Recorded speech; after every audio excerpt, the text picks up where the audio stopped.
Innovation. L'innovation, c'est une avancée, une révolution technique qui modifie les conditions d'utilisation. Et tu fais plusieurs fois.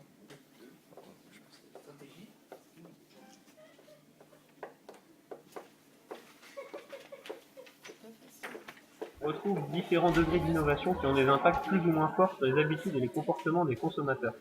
On distingue donc l'innovation radicale, qui a un impact fort. Du télégraphe, nous sommes passés au téléphone fixe, puis au téléphone portable, qui permet d'être joignable partout.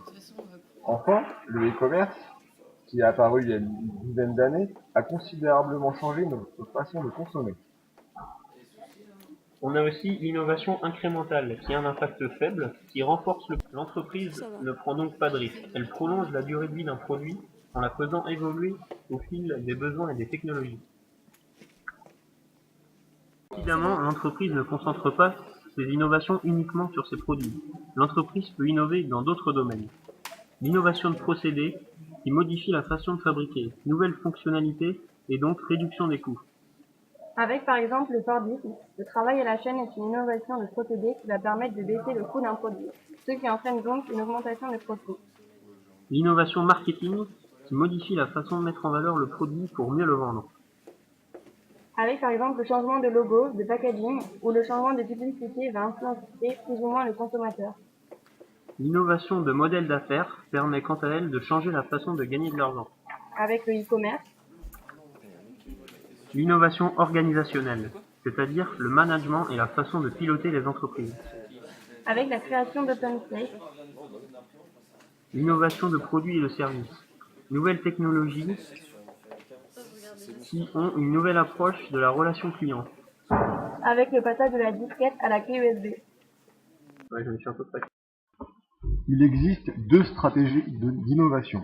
La première, la stratégie interne, c'est-à-dire un service recherche et développement qui propose de nouveaux concepts. Par exemple, Toyota, avec son service recherche et développement, a créé la motorisation hybride.